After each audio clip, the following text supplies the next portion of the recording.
Item ಯಾವುದೇ ಇರಲಿ try ಮಾಡಿ ಆಚಿ ಚಿಕನ್ ಮಸಾಲಾ. ಪ್ರಿಯಾಂಕ್ ಆರ್ಎಸ್ಎಸ್ ಟೀಕೆಗೆ ಬಿಜೆಪಿ ಕಿಡಿಕಾರ್ತಾ ಇರೋದು. ಆರ್ಎಸ್ಎಸ್ ದೆವ್ವ ಹೇಳಿಕೆಗೆ ಪ್ರತಿಪಕ್ಷಗಳು ಗರಂ ಆಗಿದೆ. ದೆವ್ವದ ಮನಸ್ಥಿತಿ ಇದ್ರೆ ದೈವದ ಮಾತು ಬರಲ್ಲ ಅಂತ ಅವರು ಇದೇ ಸಂದರ್ಭದಲ್ಲಿ ಹೇಳಿದ್ದಾರೆ. ರಾಷ್ಟ್ರದ್ರೋಹಿಗಳನ್ನ ಮೆಚ್ಚಿಸೋಕೆ ಕೀಳು ಟೀಕೆ. BYV ಅಶೋಕ್ ಛಲವಾದಿ ಎಲ್ಲ ಸಿಡಿಮಿಡಿಗೊಂಡಿದ್ದಾರೆ.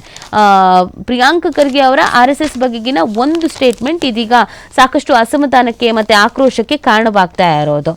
ರಾಷ್ಟ್ರೀಯ ಸ್ವಯಂ ಸೇವಕ ಸಂಘವನ್ನ ದೆವ್ವಕ್ಕೆ ಹೋಲಿಸಿರುವ ಗ್ರಾಮೀಣಾಭಿವೃದ್ಧಿ ಸಚಿವ ಪ್ರಿಯಾಂಕ್ ಖರ್ಗೆ ಅವರ ಹೇಳಿಕೆಗಳ ವಿರುದ್ಧ ಬಿಜೆಪಿ ನಾಯಕರು ತೀವ್ರ ರೀತಿಯಾಗಿ ಆಕ್ರೋಶವನ್ನ ವ್ಯಕ್ತಪಡಿಸಿದ್ದಾರೆ. ಬಿಜೆಪಿ ರಾಜ್ಯಾಧ್ಯಕ್ಷ BY ವಿಜಯೇಂದ್ರ, ವಿಧಾನಮಂಡಲದ ಉಭಯ ಸದನಗಳ ಪ್ರತಿಪಕ್ಷಗಳ ನಾಯಕರಾದ ಅಶೋಕ್, ಛಲವಾದಿ ನಾರಾಯಣಸ್ವಾಮಿ, ವಿಧಾನ ಪರಿಷತ್ನ ಪ್ರತಿಪಕ್ಷ ಮುಖ್ಯ ಸಚೇತಕ ಎನ್ ರವಿಕುಮಾರ್ ಅವರು ಪ್ರಿಯಾಂಕ್ ಖರ್ಗೆ ವಿರುದ್ಧ ಅಸಮಾಧಾನವನ್ನ ವಾಗ್ದಾಳಿಯನ್ನ ಮಾಡಿರೋದು. ಈ ರೀತಿಯಾಗಿ ಮಾತನಾಡೋದು ಸರಿ ಅಲ್ಲ ಅಂತ. ಸೊ ಇತ್ತೀಚೆಗೆ ಅಂತ ಅಲ್ಲ, ಪ್ರಿಯಾಂಕ್ ಖರ್ಗೆ ಅವರು ಯಾವಾಗ್ಲೂ RSS ನ ವಿರುದ್ಧ ಟೀಕೆಗಳನ್ನ ಮಾಡ್ತಾನೆ ಇರ್ತಾರೆ. ಅದನ್ನ ಹಾಗೆ ಮುಂದುವರಿಸಿದ್ದಾರೆ.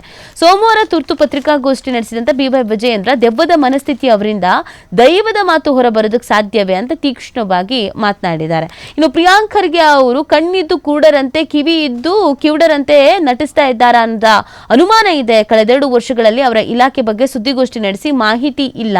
ಅವರು ರಾಷ್ಟ್ರ ಮತ್ತು ಅಂತಾರಾಷ್ಟ್ರೀಯ ಮಟ್ಟದ ವಿಚಾರಗಳನ್ನೇ ಚರ್ಚಿಸ್ತಾರೆ ಅಂತ ಇದೇ ಸಂದರ್ಭದಲ್ಲಿ ವಾಗ್ದಾಳಿ ಮಾಡಿದ್ದಾರೆ. ಅಂದ್ರೆ ಇವರು ಗ್ರಾಮೀಣಾಭಿವೃದ್ಧಿ ಸಚಿವ ಅಲ್ಲ. ಇದ್ರ ಬಗ್ಗೆ ನೀವು ಎಷ್ಟು ಸತಿ ಮಾತಾಡಿದ್ದೀರಾ? ಇದ್ರ ಬಗ್ಗೆ ನೀವು ಪ್ರೆಸ್ ಮೀಟ್ ಮಾಡಿರೋದಾಗಿರ್ಬೋದು, ಅಭಿವೃದ್ಧಿ ಬಗ್ಗೆ ಮಾತನಾಡಿರ್ಬೋದು, ಇದು ಯಾವ್ದು ಮಾತಾಡಿದ್ದೀರಾ? ಇದ್ರ ಬದಲು ನೀವು ಕೇವಲ ರಾಷ್ಟ್ರ ರಾಜಕಾರಣದ ಬಗ್ಗೆ, RSS ಬಗ್ಗೆ, ಇದ್ರ ಬಗ್ಗೆನೇ ಮಾತಾಡ್ತೀರಾ ಅಂತ ಹೇಳ್ತಾ ಇದ್ದಾರೆ.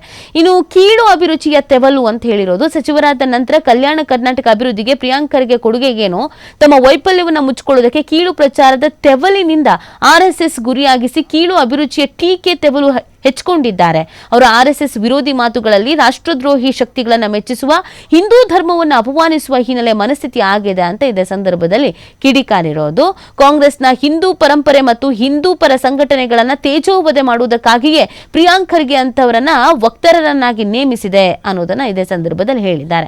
ಇನ್ನು ರವಿಕುಮಾರ್ ಅವರು ಇದಕ್ಕೆ ಸಂಬಂಧಪಟ್ಟಂತೆ ಪ್ರತಿಕ್ರಿಯೆ ಕೊಟ್ಟಿರೋದು. ಹೊಟ್ಟೆ ಉರಿಯಿಂದ ಈ ತರದೆಲ್ಲ ಮಾತಾಡ್ತಾರೆ, ನಾವು ತಲೆ ಕೆಡಿಸ್ಕೋಬಾರ್ದು ಅಂತ ಅವರು ಹೇಳಿದ್ದಾರೆ.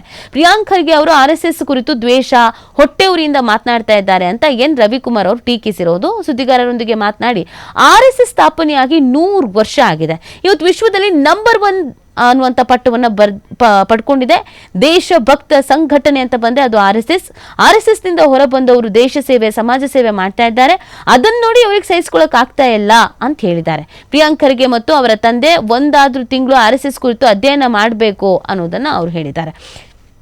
ಇನ್ನು ಇದೇ ಸಂದರ್ಭದಲ್ಲಿ ಈ ತರದೆಲ್ಲ ಮಾತಾಡ್ತಾ ಇರೋದು ಇವರು ಬೇರೆಯವರು ನಮ್ಗೆ ಅವಕಾಶ ಕೊಡ್ಲಿ ಅಂತ. ಇದಾಗ್ತಾ ಇರೋದು ಆಕಾಶಕ್ಕೆ ಉಗಿದಂತೆ ಅಂತ ಅಶೋಕ್ ಅವರು ಹೇಳ್ತಾ ಇದ್ದಾರೆ. ರಾಷ್ಟ್ರೀಯ ಸ್ವಯಂ ಸೇವಕ ಸಂಘಕ್ಕೆ ನಿಂದನೆ ಮಾಡುವುದು ಒಂದೇ, ಆಕಾಶಕ್ಕೆ ಉಗಿಯೋದು ಕೂಡ ಒಂದೇ ಅಂತ ಅಶೋಕ್ ಅವರು ಹೇಳ್ತಾ ಇದ್ದಾರೆ. RSS ಅನ್ನ ವಾಚಮಗೋಚರವಾಗಿ ಬೈದ್ರೆ, ನಿರಂತರವಾಗಿ ನಿಂದಿಸಿದ್ರೆ ಹೈಕಮಾಂಡ್ ನಾಯಕರನ್ನ ಮೆಚ್ಚಿಸಿ ಪಕ್ಷದಲ್ಲಿ ಏನಾದ್ರೂ ಸ್ಥಾನಮಾನ ಪಡಿಬಹುದು ಎನ್ನುವಂತ ಭ್ರಮೆಯಲ್ಲಿ ಇದ್ದಾರೆ ಅಂತ ಕಾಣಿಸುತ್ತೆ. 4 ದಶಕಗಳಿಂದ ಕಲ್ಯಾಣ ಕರ್ನಾಟಕದ ಜನರ ಕೃಪಾ ಕಟಾಕ್ಷದಿಂದ ಅಧಿಕಾರ ಅನುಭವಿಸಿ ಅಭಿವೃದ್ಧಿಗೆ ಮಾತ್ರ ನಾಳೆ ಬಾ ಎಂಬ ಶಾಶ್ವತವಾದ ಬೋರ್ಡ್ ಹಾಕೊಂಡು ಕಲ್ಯಾಣ ಕರ್ನಾಟಕದ ಜನತೆಗೆ ನಂಬಿಕೆ ದ್ರೋಹ ಮಾಡ್ತಾ ಇದ್ದಾರೆ ಇವರು ಅಂತ ಹೇಳ್ತಾ ಇದ್ದಾರೆ. ಇನ್ನು ಛಲವಾದಿ ಕೂಡ ಇದೇ ಸಂದರ್ಭದಲ್ಲಿ ಕಿಡಿಕಾರಿದ್ದಾರೆ. ಸೊ ಈ ಕಾಂಗ್ರೆಸ್ ನೋಂದಣಿ ರದ್ದತಿ ಬಗ್ಗೆ ಚಿಂತಿಸಿ ಮೊದಲು ಅಂತ BY ವಿಜಯೇಂದ್ರ ಅವರು ಕಿವಿ ಮಾತು ಹೇಳೋ ಕೆಲಸನೂ ಮಾಡಿದ್ದಾರೆ. ಪ್ರಿಯಾಂಕ್ ಖರ್ಗೆ ಅವರೇ ನಿಮ್ಮ ತಂದೆ ಅಧ್ಯಕ್ಷರಾಗಿರುವ, ರಾಜಕೀಯ ಭೂಪಟ್ಟದಲ್ಲಿ ಅಸ್ತಿತ್ವ ಕಳೆದುಕೊಳ್ಳುವ ಅಂಚಿನಲ್ಲಿರುವ ಕಾಂಗ್ರೆಸ್ ಪಕ್ಷದ ನೋಂದಣಿ ರದ್ದತಿ ಆಗದಂತೆ ಮೊದಲು ಎಚ್ಚರ ವಹಿಸಿ, ನಂತರ ಇತರೆ ನೋಂದಣಿ ಬಗ್ಗೆ ನೀವು ತಲೆ ಕೆಡಿಸ್ಕೊಳ್ಬಹುದು ಅಂತ ಟೀಕಿಸಿದ್ದಾರೆ. ಇನ್ನು ವಿವಾದದ ಬಗ್ಗೆ ನಾವು ಆಲ್ರೆಡಿ ಗೊತ್ತಿರುವ ವಿಚಾರವೇ. ಏನಂತ ನೋಡೋದಾದ್ರೆ, RSS ದೆವ್ವವಾದ್ರೆ ಬಿಜೆಪಿ ಅದರ ನೆರಳಿನ ಬದಲು ದೆವ್ವದ ಜೊತೆ ಗುದ್ದಾಡುವುದು ಉತ್ತಮ. ದೆವ್ವದ ಜೊತೆ ಗುದ್ದಾಡಿದ್ರೆ ದೇಶ ತನ್ನಿಂತಾನೆ ಉದ್ಧಾರ ಆಗುತ್ತೆ. RSS ಇಲ್ಲದೆ ಇದ್ರೆ JDS ಗಿಂತ ಬಿಜೆಪಿ ಕಡೆ ಅಂತ ಪ್ರಿಯಾಂಕ್ ಖರ್ಗೆ ಅವರು ಹೇಳಿದ್ರು. ದೇಶದ ಯಾವುದೇ ಕ್ಲಬ್ ನೋಂದಣಿ ಆಗತ್ತೆ, ತೆರಿಗೆ ಕಟ್ಟತ್ತೆ, RSS ಯಾಕೆ ನೋಂದಣಿ ಆಗಬಾರ್ದು ಅಂತ ಅವ್ರು ಪ್ರಶ್ನಿಸಿದ್ರು.